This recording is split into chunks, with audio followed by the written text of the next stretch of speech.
오늘 본문 말씀은 로마서 13장 8절부터 10절까지 말씀입니다. 신약 성경 258쪽 로마서 13장 8절로 10절 우리 같이 봉독하시겠습니다. 피차 사랑의 빛 외에는 아무에게든지 아무 빚도 지지 말라. 남을 사랑하는 자는 율법을 다 이루었느니라. 간음하지 말라, 살인하지 말라, 도둑질하지 말라, 탐내지 말라 한 것과 그 외에 다른 계명이 있을지라도 내 이웃을 내 자신과 같이 사랑하라 하신 그 말씀 가운데 다 들었느니라. 사랑은 이웃에게 악을 행하지 아니하나니 그러므로 사랑은 율법의 완성이니라. 아멘. 네, 지난 주일 전에 그 전주에 웨스트민스터의 신앙고백서 19장 앞부분에 1번부터 4번까지를 공부했습니다. 그래서 오늘은 5번째부터 마지막까지 살펴보려고 합니다. 본문으로 읽은 로마서 3장 8절로 10절 말씀에 여기 보면 도덕법의 가장 그 기본이 되는 내용을 말씀해 주고 있습니다. 우리가 그 계명의 그 613가지를 압축을 한 게 10계명이죠. 10계명을 보면 1계명부터 4계명까지가 하나님 사랑이고 5계명부터 10계명 10번째까지가 이웃 사랑입니다. 부모를 위시해서 이웃에 대한 내용인데 부모 공경, 살인하지 말고 간음하지 말고 또 내 이웃을 해하려고 거짓 증거하지 말고 또 내 이웃의 물건을 탐내지 말라, 이런 내용들로 이루어져 있습니다. 바로 그 내용은 그냥 한 대로 이렇게 묶어보면 이웃사랑이죠. 사랑입니다. 그래서 주님은 하나님을 마음과 뜻과 내 성품을 다해서 사랑하라, 이것이 크고 첫째 되는 계명이라고 했고, 둘째는 내 이웃을 내 자신처럼 사랑하라, 이것이 온 율법과 선지자의 강령이니라 하고 두 가지로 예수님이 하나님 사랑, 이웃 사랑으로 압축해 주셨다는 사실이죠. 그게 도덕법이다 그 말입니다.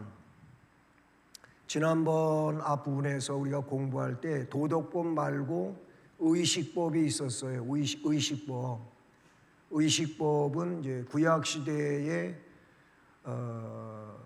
그 하나님께 그 제사를 드리는 문제에 있어서 정해진 법들, 그 다음에 또 다른 그 제사법과 관계해 가지고 정해진 그런 규례들, 이런 것들 신약 시대 복음 안에 와서는 우리가 그렇게 하지 않잖아요. 그래서 그런 내용들을 의식법들은 복음과 함께 다 폐기된 내용이라고 보시면 돼요.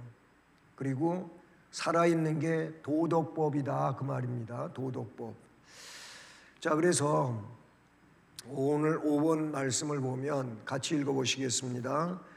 도덕법은 불신자들 뿐만 아니라 의롭다함을 받은 사람들을 포함해서 모든 사람들에게 영원토록 구속력이 있음으로 해서 그것에 복종하게 한다. 아멘. 도덕법은 우리 불신자들 뿐만 아니에요. 의롭다함을 예수 믿는 예수님 그 은혜 안에 혹은 예수님 사랑 안에 있다 할지라도 이들도 다 포함된 거예요. 불신자와 신자, 이 모든 사람들을 포함해서 모든 사람들에게 일시적인 게 아니고 주님 오시는 그날까지 영원토록 구속력이 있는 내용이다. 그래서 그것에 복종하게 한다 라고 말씀하고 있어요. 네, 그래서 에베소서 4장 2절을 보면 모든 겸손과 온유로 하고 오래 참음으로 사랑 가운데서 서로 용납하고, 앞에 그 로마서 13장 8절로 10절 본문의 내용에서도 보면 사랑의 빚 외에는 아무에게든지 아무 빚도 지지 말라. 남을 사랑하는 자는 율법을 다 이룬 자라, 이렇게 말하고 있어요. 그러면서 십계명에 간음, 살인, 도둑질, 탐내는 거 이런 것 외에도 다른 계명이 있다 할지라도 내 이웃을 내 자신과 같이 사랑하라고 하신 그 말씀 가운데 다 들어있다는 겁니다. 또 사랑은 이웃에게 악을 행하지 아니하나니 그러므로 사랑은 율법의 완성이 된다라고 말씀하고, 그래서 에베소 4장 2절이 오래 참음으로 겸손과 온유 속에서 사랑 가운데서 서로 용납을 해라. 배척하지 말고 사랑으로 서로 용납을 하라. 이렇게 말씀해요. 요한 1서 2장 3절로 4절 7절로 8절 그 4절 말씀 말미에 보면 그의 계명을 지키지 아니하는 자는 거짓말하는 자라고 했고 진리가 그 속에 있지 않다고 말씀합니다. 7절 8절의 내용은 사랑하는 자들아 내가 새 계명을 너희에게 쓰는 것이 아니고 너희가 처음부터 가진 옛 계명인데 이 옛 계명은 너희가 들은 바 말씀이거니와 다시 내가 너희에게 새 계명을 쓰노니 그에게와 너희에게도 참된 것이라. 이 어둠이 지나가고 참 빛이 벌써 비침이니라 라고 말씀하고 있는데, 이것은 곧 사랑으로 서로 행하는 것에 대한 말씀인 것이죠. 자, 그리고 신자든 불신자들 다 이 도덕법 안에 있다 그 말인데, 그리고 그 법 안에 포함되어서 있는 내용에 관해서 뿐만 아니라 그것을 주신, 이걸 전부 창조주 하나님께서 주셨잖아요. 그것을 주신 창조주 하나님의 권위 때문에 복종해야 하는 것이다. 그러니까 사람이 사람의 생각 가지고 된다 안 된다, 해야 된다 안 해도 된다 이런 얘기가 아니고, 이거는 애초부터 하나님이 주신 거예요. 하나님께서, 그 하나님은 창조주 하나님인데 창조주 하나님의 그 사랑으로부터 주어진 것이기 때문에 그 하나님의 권위 때문에 복종을 해야 된다 그 말이에요. 야고보 2장 10절로 11절이 이런 말씀을 담고 있어요. 누구든지 온 율법을 지키다가 그 하나를 범한다면 모두 범한 자가 된다. 예를 들어 간음하지 말라 하시니가 또한 살인하지 말라고 하셨잖아요. 그렇잖아요. 간음은 7계명이고 살인은 6계명인데 이거 전부 하나님이 주신 내용이다 그 말이에요. 간음하지 말라고 하신 이가 또 살인하지 말라고 하셨으니 내가 비록 간음하지 아니하여도 살인을 하고 있다면 율법을 범한 자가 된 거다. 그러니까 이거 하나 안 했다고 율법을 지킨 게 아니고, 이거는 했어도 저것을 안 지켰으면 그 사람은 결국은 율법을 범한 자가 된다. 이렇게 말씀하고 있어요. 야고보 2장 10절과 11절의 내용인 것이죠. 그리고 또한 그리스도께서는 복음으로, 여기는 아주 중요한 내용이에요. 그리스도께서는 복음으로 도덕법의 이 같은 의무를 결코 폐하지 않고 오히려 더 강화시켰다고 하는 것을 기억해야 돼요. 복음 안에 있으면 구약에 나타나고 있는 도덕법도 쓸데없다, 필요없다 이게 아니라는 거예요. 그거는 분명코 우리의 구원의 주 예수 그리스도께서 하신 말씀 가운데 강화된 내용이 분명하게 드러나고 있다 그 말입니다. 마태복음 5장 17절로 19절 이렇게 주님은 말씀하셨어요. 내가 율법이나 선지자를 폐하러 온 줄로 생각하지 말라. 나는 율법을 폐하러 온 것도 아니고 선지자가 하나님께 받아 말씀한 것들을 폐하러 온 것이 아니야. 그렇게 생각하지 말아라. 내가 하늘의 복음을 이야기하고 새 계명을 이야기한다고 해서 그렇게 하나님께서 모세를 통하여 주셨고 선지자를 통하여 누누이 강조해 왔던 그것을 나는 폐하러 온 게 아니고 오히려 나는 완전하게 하려 함이라. 아멘. 따라서 하십니다. 진실로 너희에게 이르노니 진실로 너희에게 이르노니 천지가 없어지기 전에는 율법의 1.1획도 율법의 1.1획도 결코 없어지지 아니하고 다 이루리라. 아멘.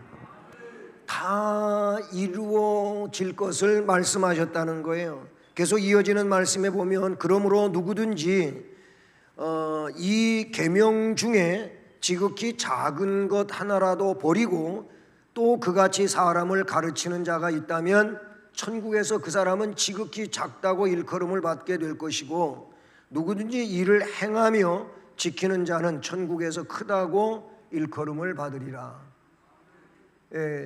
천국에서 작다고 크다고 일컬음을 받는 그 기준점이 뭐냐면 계명 중에 지극히 작은 것 하나라도 버리면 안 된다는 거예요. 여기에 말하고 있는 것은 의식법이 아니고 도덕법에 관한 하나님 나라 백성으로서의 윤리에 대한 내용들이라 그 말인 것이지요. 야고보 2장 8절도 너희가 만일 성경에 기록된 대로 내 이웃 사랑하기를 내 몸과 같이 하라 하신 이 최고의 법을 지키면 잘하는 것이다. 아멘. 로마서 3장 31절은 그런즉 우리가 믿음으로 말미암아 율법을 파기하느냐 그럴 수 없느니라. 도리어 율법을 굳게 세우느니라. 그러니까 이거는 율법주의를 이야기하는 게 아니고 율법 중에 폐기된 것과 살아있는 것을 지금 말하고 있는 내용이라는 것이지요. 이게 5번이고 6번을 읽어봅니다.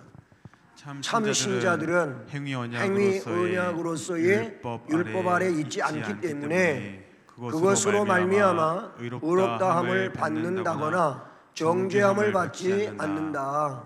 네.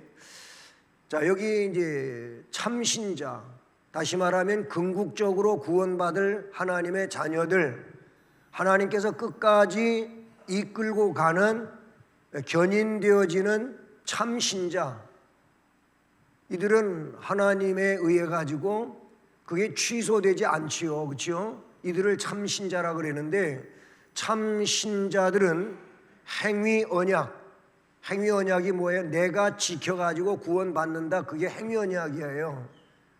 그 행위 언약으로서의 율법 아래 있지 않아요. 그러면 뭡니까? 그것으로 말미암아 의롭다함을 받는다든지 정죄함을 받지도 않아요. 그 내용을 로마서 6장 14절, 갈라디아서 2장 16절 또는 3장 13절, 4절로 5절 그리고 사도행전 13장 39절, 로마서 6장 14절을 보면 죄가 너희를 주장하지 못한 누구를, 참신자는 그 죄가 그를 지옥 가게 만드는 게 아니에요. 잘 생각해 보세요. 참신자는 죄 때문에 지옥 가는 게 아니고 예수를 믿어서 천국 가는 거고 예수를 믿지 않으니까 지옥 가는 거지 죄 때문에 지옥 가는 게 아니라 그거예요. 그래서 예수님은 요한복음 5장에서 악을 행한 자와 선을 행한 자로 그렇게 구분을 짓는데 선을 행한 자는 생명의 부활로 나오지만 악을 행한 자는 심판의 부활로 나아간다 그래서 이 악과 선의 기준이 내가 율법을 지킨다 안 지킨다 이게 갈리는 게 아니에요. 예수를 구세주로 믿느냐 안 믿느냐로 갈리는 거예요. 이게 그래서 그 내용을 말하고 있어요. 너희가 법 아래 있지 아니하고 지금 은혜 안에 있는 자들이라, 은혜 아래 있는 자들이라 그 말이지요. 갈라디아서 2장 16절, 사람이 의롭게 되는 것은 율법의 행위로 말미암음이 아니라는 거 말하고 있어요. 율법을 행해서 의롭다고 하는 게 아니고 오직 예수 그리스도를 믿음으로 말미암은 줄 알므로 우리도 그리스도 예수를 믿는다. 이는 우리가 율법의 행위로서가 아니고 그리스도를 믿음으로써 의롭다함을 얻으려 함이라. 율법의 행위로서는 의롭다함을 얻을 육체가 하나도 없다. 율법의 행위를 가지고 의를 얻으려고 하는 것은 이것은 무모한 어리석은 거예요. 우리는 오직 예수 그리스도의 피의 은혜, 사죄의 은혜로서 하나님이 일방적으로 의롭다고 해준 것이지 내가 의를 쟁취한 게 아니라고 하는 것을 말씀해 주고 있다는 사실이죠. 자, 그렇지만 읽어보십니다. 그렇지만 불신자들에게 뿐만 아니라 참 신자들에게도 행위 언약으로서의 율법이 아주 유용한 것은 그것이 생활의 법칙으로서 그들에게 하나님의 뜻과 그들이 지켜야 할 의무에 대해서 알려줌으로써 그들을 지도하고 강제하여 그것에 따라 행하게 하기 때문이다. 네, 여기 이제 앞에서 설명했던 내용에 어떻게 보면은 마무리하는 내용과도 같은 거지요. 자, 설명했던 것과는 이제 달리 그렇지만 불신자들에게뿐만 아니라 참 신자들도 이 법안에 저촉된다 그랬잖아요. 이 도덕법 안에. 그것이 곧 구원의 문제는 아니라는 얘기를 말씀드렸어요. 그 이제 이유에 대하여 지금 이야기하는 거예요. 불신자들에게뿐만 아니라 참 신자들에게도 이 행위 언약으로서의 율법이 유용하다 그 말이에요. 구원을 위하여 유용한 게 아니고 아주 유용한 것은 그것이 우리 하나님 백성으로서의 생활의 법칙이다 그 말이에요. 우리 하나님 백성의 생활의 법칙으로서 그들에게 하나님의 뜻, 그들이 지켜야 할 의무에 대해서 알려주는 거예요. 이게 구원의 조건이 아니라고 말씀을 드려 자꾸 헛갈리면 안 되겠지요. 이거의 의무에 대해서 알려줌으로써 이 내용들이 그들을 지도하게 되는 거예요. 구원을 위하여 지도하는 게 아니고 하나님의 영광을 위해서 하나님 백성으로서의 삶을 위하여 지도한다 그 말이에요. 그러니까 이런 말씀을 통하여 우리는 이건 쓸데없어 복음이면 돼 이게 아니고 이런 말씀들을 통하여 하나님 백성은 이렇게 살아야 된다 이런 의식을 가져야 되는 거예요. 그래서 그들을 이런 내용들이 이 윤리들이 이 주님이 우리에게 도덕법으로 그걸 완전하게 해주시는 그 일들이 결국은 나를 지도하는 것이고 또한 나를 어떻게 강제시키는 거예요. 그렇게 하지 못하도록 강제하여 그것에 따라 행하게 하기 때문이다. 아멘. 자, 로마서 7장 12절과 22절과 25절을 보면 그래서 이렇게 설명하고 있어요. 이로 보건대 율법은 거룩하고 계명도 거룩하고 의로우며 선하도다. 율법이 이게 불결한 게 아니죠. 또 불의한 것도 아니지요. 율법은 거룩한 거고 계명도 거룩한 거고 의로고 선해요. 내 속사람으로는 하나님의 법을 즐거워하되 우리 주 예수 그리스도로 말미암아 하나님께 감사할 것은 내 자신이 마음으로는 하나님의 법을 육신으로는 자꾸 죄의 법을 따라가려고 한다. 바울이 갈등을 지금 폭로하고 있어요. 자기 속에 자기의 갈등을 폭로하고 있어요. 바울도 그랬다는 거예요. 그 바울이 하나님의 법을 따라가려고 하는 마음과 아니면 자꾸 하나님의 법을 무시하고 내 마음대로 하려고 하는 것이 이게 육체의 문제인데 이게 서로 충돌된다고 하는 내용이에요. 그럼 바울이 이것 때문에 구원을 못 받느냐? 아니에요. 구원은 받았어요. 그러나 하나님의 그 훌륭한 일꾼으로서 자신의 사역을 감당해 나가는 데 있어서 싸워야 되는 거예요. 이 싸움을 항상 우리는 성령의 역사와 그 능력에 의지하여 싸워서 승리해야 되는 거예요. 그래야 좀 더 하나님의 나라가 나의 삶을 통해서 어떻게 해요? 드러나는 거지요. 입증이 되는 거지요. 그것이 곧 증언이 된다 라고 볼 수가 있는 내용이라고 말할 수가 있는 겁니다. 좀 기니까 그냥 뛰어넘어가고요. 또한 읽어보시겠습니다. 그들의 본성과 마음과 생활이 죄악으로 오염되어 있는 것을 발견하게 하고 그렇게 해서 자신들을 살핌으로써 죄에 대하여 깨닫게 하고 죄를 인하여 겸비하게 하고 죄를 증오하기에 이르게 하며 또한 그리스도와 그의 완전한 순종이 자기들에게 필요하다는 것을 더욱 분명하게 알게 해주기 때문인 것이다. 아멘. 자, 우리의 본성이 있어요. 예, 우리의 본성, 우리의 본성과 마음과 생활이 죄악으로 오염되어 있는 것을 발견하지요. 뭐 때문에? 하나님이 제시한 기준점 때문에 그래요. 그 기준점이 뭐라고요? 도덕법이다 그 말이에요.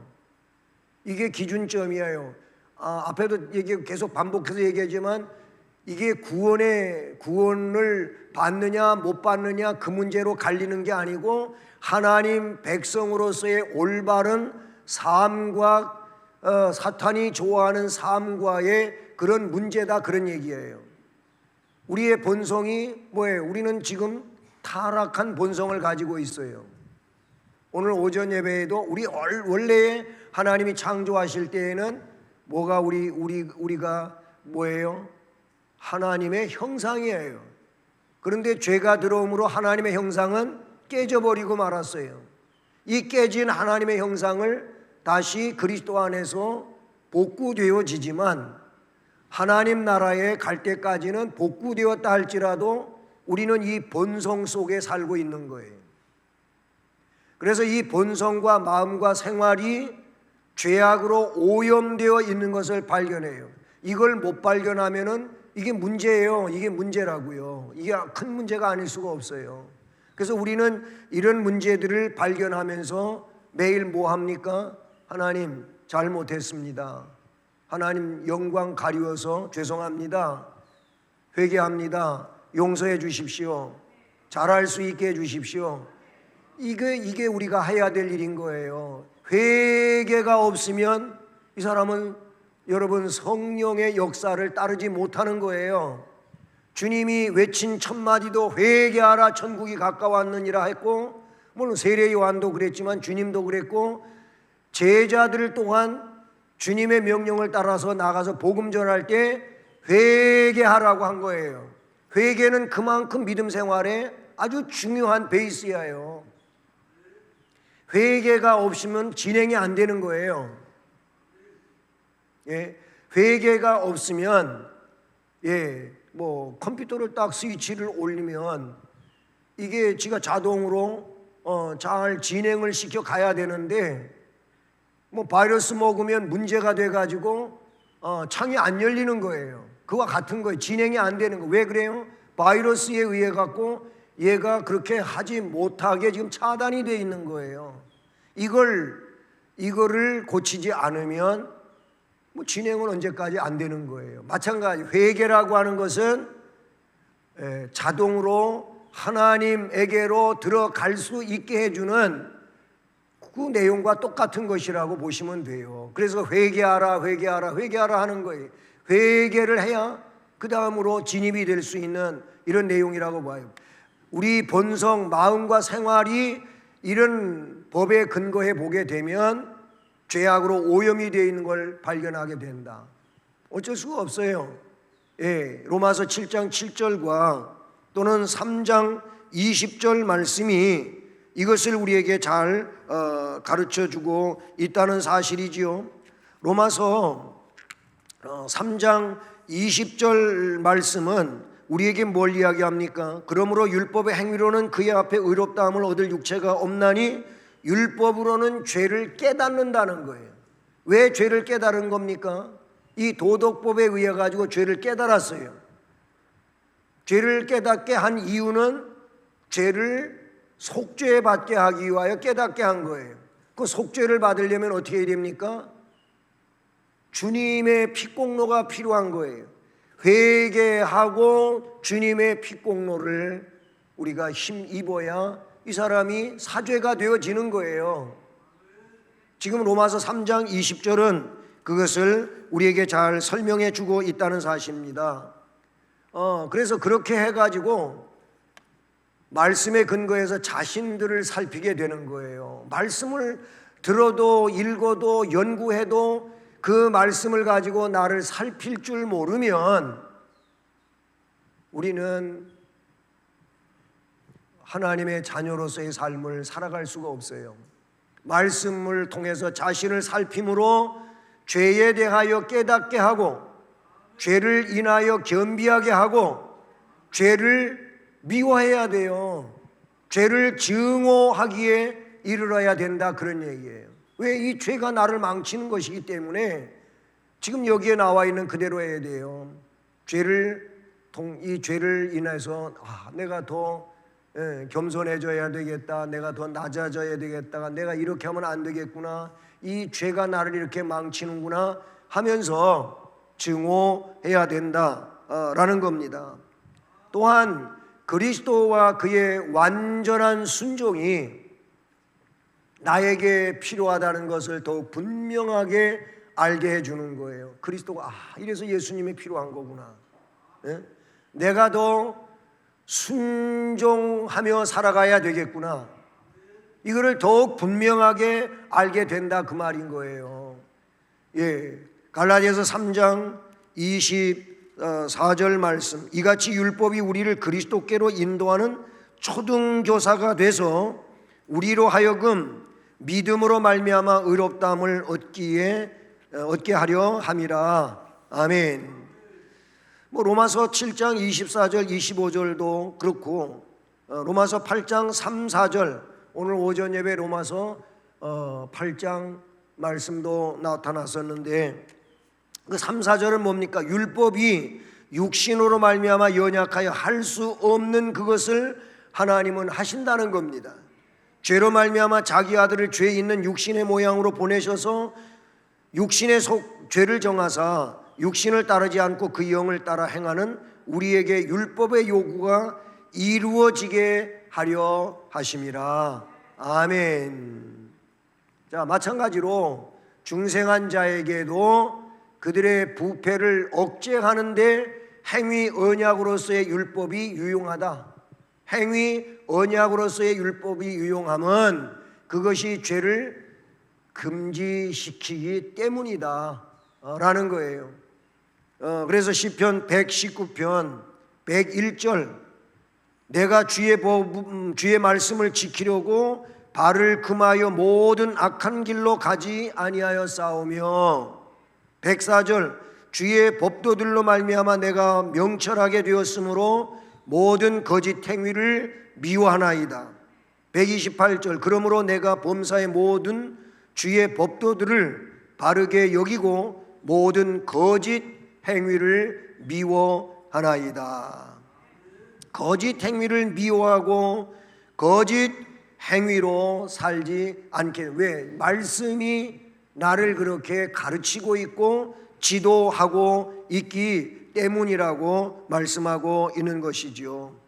자, 그리고 율법의 경고들은 비록 중생한 자들이 율법에 경고되어 있는 저주로부터는 해방되어 있지만, 그러니까 우리는 예수 그리스도의 피공로로 구원의 은총 아래 있기 때문에 중생한 자들은 율법에 경고되어 있는 그 저주로부터는 해방이 되어 있다, 그 말이에요.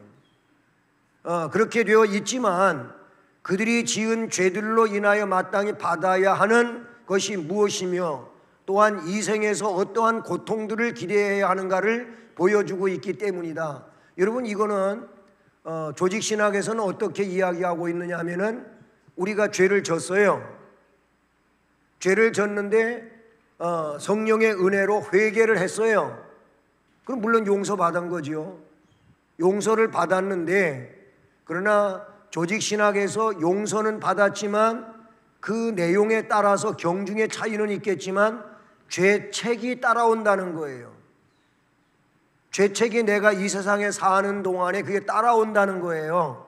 그냥 다 없어지고 그냥 하나님의 사랑만 있고 은혜만 있고 하나님의 그 놀라운 복만 있다는 게 아니고, 그거에 대하여 용서는 받았지만 그 죄의 책벌이 따라온다고 조직신학은 이야기하고 있어요. 그건 뭐 성경 구절도 뒷받침되고 있는 내용인데, 이거 우리 잘 알아요. 그래서 죄가 무서운 거예요. 구원은 받았지만 내가 거짓말한 죄라든지, 내가 누구를 미워한 죄라든지, 내가 누구 물건을 훔친 죄라든지, 하나님에 대하여 함부로 했다든지 뭐 등등 여러 가지의 그런 일들에 있어서 거기에 죄의 책벌이 따라온다는 거예요. 그걸 지금 말하고 있는 거예요. 이 생에서 어떠한 고통들을 기대해야 하는가를 보여주고 있다. 예. 역시 마찬가지로 율법의 약속들은 하나님께서 율법에 순종하는 것을 얼마나 기뻐하시고, 반대의 상황이죠. 율법의 약속들은 하나님께서 율법에 순종한다면 그것을 하나님은 무지무지 기뻐하신다는 거예요. 또 율법을 성취하는 때, 율법을 이루어서 구원받는다는 건 아니지만 그 율법의 요구사항을 내가 이루어 가는 거예요. 그 순종하고 거기에 맞게 살아가는 거예요. 그걸 여기 성취하는 거라는, 그때에는 그들에게 어떠한 축복을 주시는가를 보여주고 있기 때문이다. 그러니까 회개했어도 그 무거운 죄에 대한 책벌이 내가 고통하는 삶이 따라온다는 거예요. 내가 당할 수도 있고, 내 자녀가 당할 수도 있고, 내 사업의 문제, 내 직장의 문제, 아니면 내 건강의 문제, 이런 것과 연계될 수 있어요. 이게 그러니까 죄라고 하는 것이 무서운 내용이다, 그런 얘기예요. 그 죄책이 따라온다. 반대의 내용은 지금 마지막으로 이야기한 것처럼 그걸 성취하는 때, 이룰 때에는 하나님 기뻐하시고 나에게도 기쁨이 있고 또한 하나님으로부터 복을 받는 일이 된다 라고 말씀하고 있다는 사실인 것이지요. 네. 자, 그러므로 율법이 선을 장려하고 악을 막는다고 해서 사람이 선을 행하고 악을 삼가는 것은 그것이 곧 그가 율법 아래 있고 은혜 아래 있지 않다는 증거가 되는 것은 결코 아니다. 다시 오해할까봐, 뭔가 이게 헷갈릴까봐 지금 이 문장을 갖고 있는 거예요. 율법이 지금 요구하는 게 뭐예요? 우리는 구원받은 백성들에게 요구하고 있는 게 뭐예요?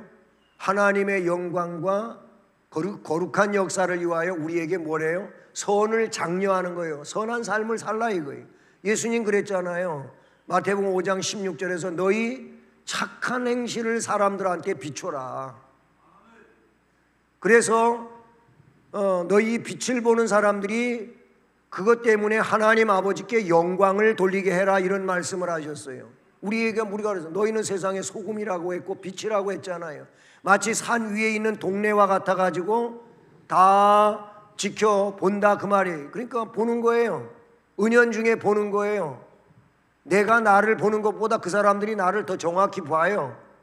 그래가지고 뭐라 그래요? 아이, 저 사람 왜 교회 다닌다 그러면서 왜 저래? 쉽게 그렇게 말한다는 거예요. 달리 보고 있다 그 말인 것이죠. 그래서 너희들이 말씀에 근거해가지고 착한 행실을 사람들한테 비춰라, 보여라, 그렇게 살아라. 그래서 너희들의 그 아름다운 모습 때문에 하나님 아버지께 그들이 영광을 돌리게 해라.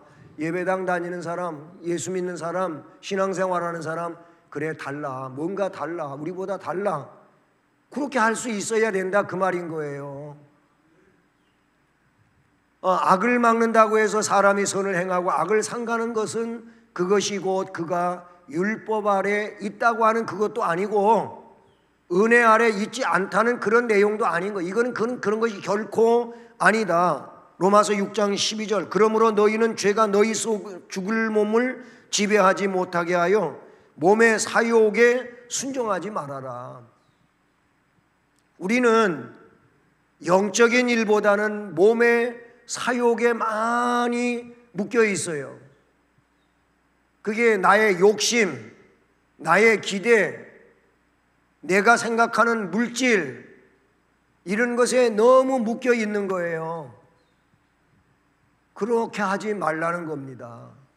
하나님의 법을 따르고 질서를 따르고 은혜를 따르라고 이야기하고 있는 거예요. 그래서 너희 죽을 몸에 그 죄가 지배하지 못하게 하여 몸의 사욕을 순종하지 말아라. 베드로전서 3장 8절로 12절도 그렇고요. 시편 34장 12절로 16절도 그래요. 히브리서 12장 28절로 29절 말씀을 보면 이렇습니다. 따라서 해봅니다. 그러므로 흔들리지 않는 나라를 받았은즉 은혜를 받자. 이로 말미암아 경건함과 두려움으로 하나님을 기쁘시게 섬길지니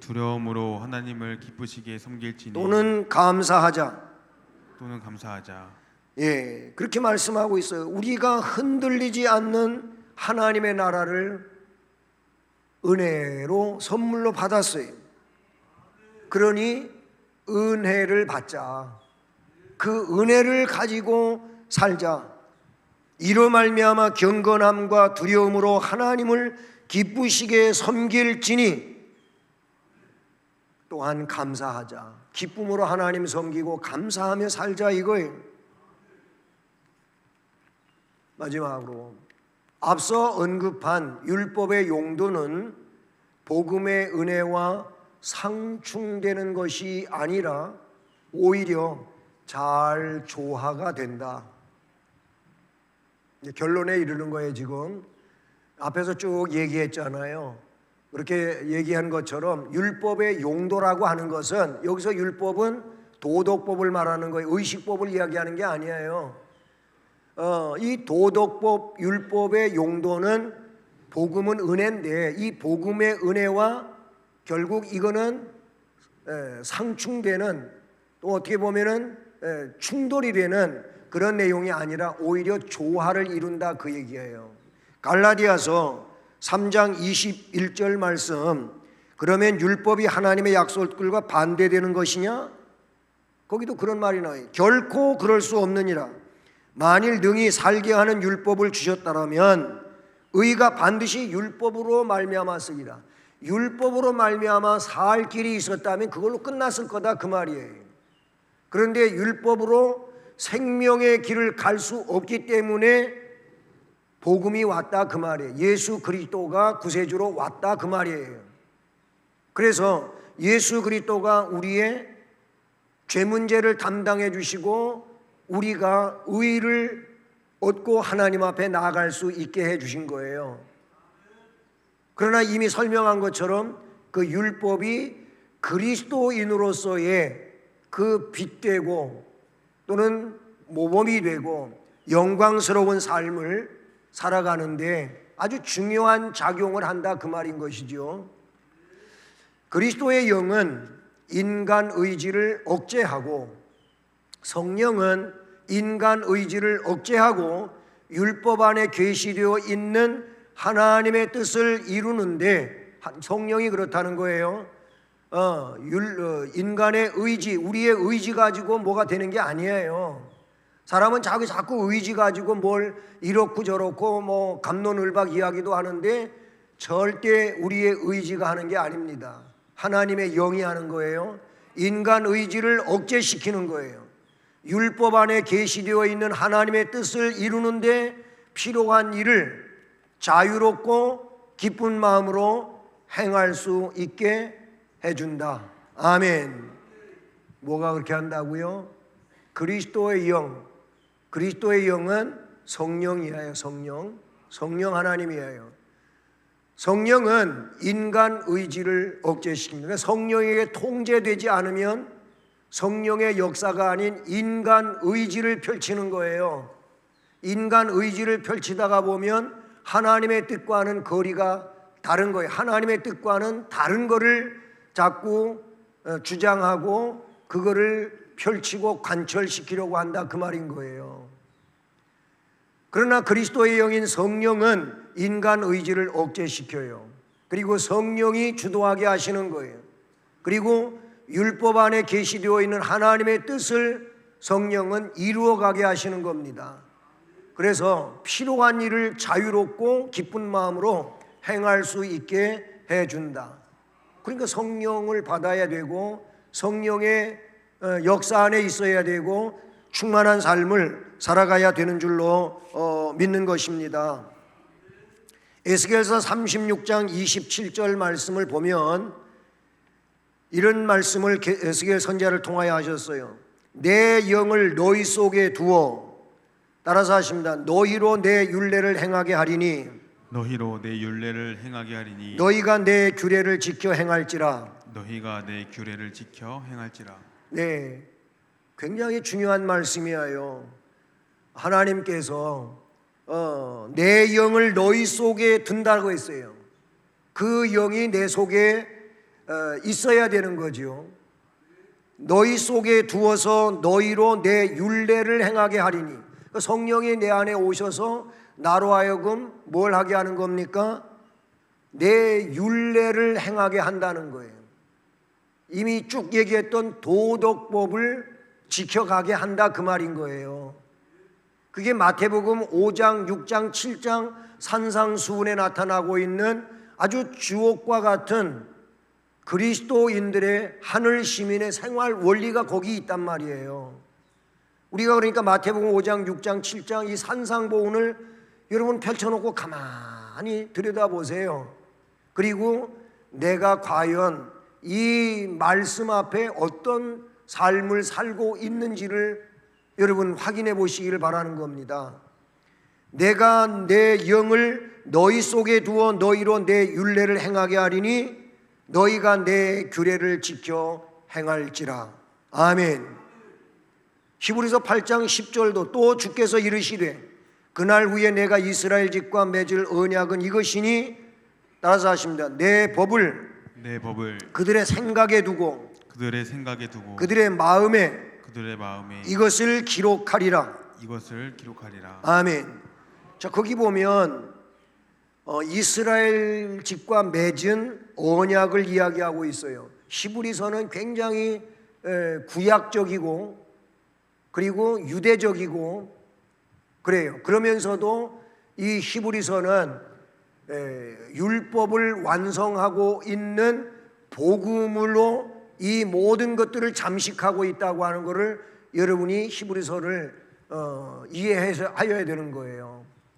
보면 너무 그 율법적인 내용들이 나와요. 그런데 그것을 이루고 계시는 분이 주님이시고 그리고 그 삶을 토대로 해서 하나님의 나라를 이루어가는 그리스도인의 삶을 그렇게 이야기하고 있다는 사실인 것이죠. 다시 보면 이스라엘 집과 맺을 언약은 이것이다.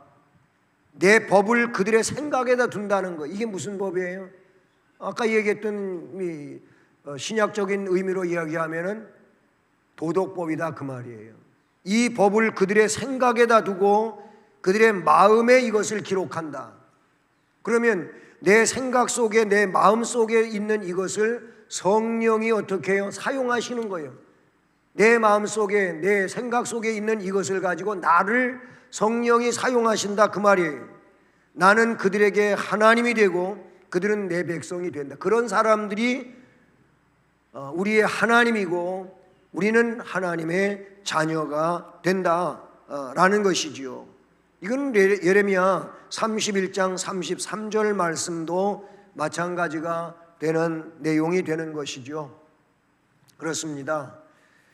이 웨스트민스터 신앙고백서 제 19장은 하나님의 율법에 관한 것인데 거기에는 의식법도 있고 도덕법도 있다.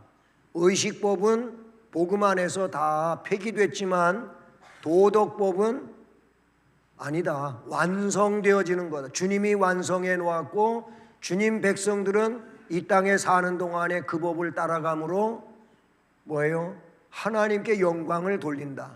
신앙의 아름다운 모습으로 더욱더 발전되어 간다.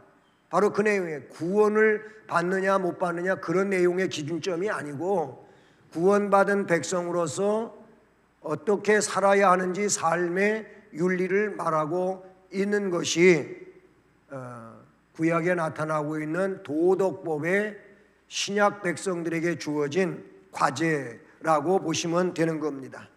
모쪼록 아름다운 신앙의 삶으로 하나님의 나라를 우리 안에서 또는 내 삶 속에서 이루어 나가는 귀한 삶이 되기를 주님 이름으로 축복합니다.